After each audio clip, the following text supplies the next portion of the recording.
Cooker விசில மறந்து உணவு வீணாகி போச்சா? இனி அந்த கவலையே வேண்டாம். வழங்குகிறோம் உலகின் முதல் விசில் கவுண்டர் குக்கர், புதிய அல்ட்ரா குரோனோ. அல்ட்ரா என்றால் ஆரோக்கியம். தமிழக சட்டசபை தேர்தல் ஓட்டு எண்ணிக்கை நிலவரத்தை பார்க்கும்போது காங்கிரஸ் கட்சியை அதன் மூத்த தலைவர் சிதம்பரமே காவு வாங்கியது தெரிய வந்துள்ளது.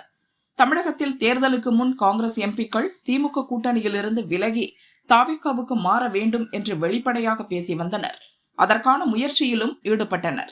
தமிழக காங்கிரஸ் மேலிட பார்வையாளர் கிரீஷ் சோடங்கரும் இதற்கு பலத்த ஆதரவு அளித்தார். காங்கிரஸ் தேர்தல் தரவுகள் பிரிவு தலைவரும் ராகுலின் நண்பருமான பிரவீன் சக்கரவர்த்தியும் இது குறித்து நேரடியாக நடிகர் விஜயுடன் பேசினார். ராகுல் மீது அபிமானம் வைத்திருந்த விஜயும் இதற்கு கிட்டத்தட்ட ஒப்புக்கொள்ளும் நிலைமைக்கு வந்தார். ஆனால் தமிழக காங்கிரஸ் தலைவரும் திமுகவின் ஸ்லீப்பர் செல் போல செயல்பட்டவருமான செல்வ பெருந்தகைக்கு இது பிடிக்கவில்லை. திமுகவுடன் பசை போல் ஒட்டி கொண்டிருந்த அவர் மூத்த தலைவர் ப. சிதம்பரத்தை இதற்காக பிடித்தார். ஸ்டாலின் குடும்பத்தில் சிலரும் சிதம்பரத்தை சந்தித்தனர். இதன் விளைவாக டெல்லியில் கட்சி தலைவர் என்ற முறையில் சோனியாவுடன் பேசி மீண்டும் திமுகவுடன் கூட்டணி அமைக்க வற்புறுத்தினார். காங்கிரஸ் சார்பில் ராஜ்யசபா எம்பியாக இருக்கும் சிதம்பரத்தின் பதவி காலம் அடுத்த ஆண்டு முடிகிறது. மீண்டும் எம்பியாக வேண்டும் என்றால் அவர்கள் எம்எல்ஏக்கள் ஆதரவு தேவை. திமுகவுடன் கூட்டணி அமைந்தால் அந்த எம்எல்ஏக்கள் ஆதரவுடன் மீண்டும் ராஜ்யசபா எம்பியாகி விடலாம் என்பது சிதம்பரத்தின் திட்டம். இதனாலேயே திமுகவையும் காங்கிரஸையும் ஒட்ட வைக்க சிதம்பரம் படாத பாடுபட்டார்.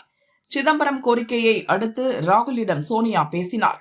இதனால் ராகுலும் வேண்டா வெறுப்பாக அதற்கு ஒப்புக்கொண்டார்.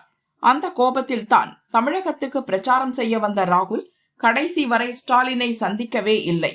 இந்நிலையில் யாரும் எதிர்பார்க்காத வகையில் தமிழக ஓட்டு எண்ணிக்கை நிலவரம் வெளிவந்து காங்கிரஸ் கட்சியினரை அதிர்ச்சியில் ஆழ்த்தியுள்ளது. யாரும் எதிர்பாராத விதமாக தாவேகா மக்களின் பேராதரவுடன் அதிக தொகுதிகளில் முன்னிலை வகிக்கிறது.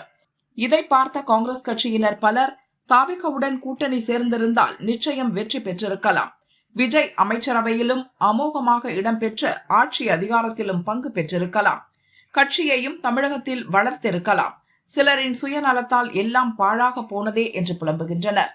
தமிழக தேர்தல் முடிவுகளை பார்த்து ராகுல் கடும் கோபத்தில் இருப்பதாக டெல்லி தகவல்கள் தெரிவிக்கின்றன. தனது கோபத்தை அவர் சிதம்பரம், செல்வ பெருந்தகை போன்ற தலைவர்களிடம் காண்பிக்க வாய்ப்புள்ளது என்றும் அவர்கள் கூறுகின்றனர்.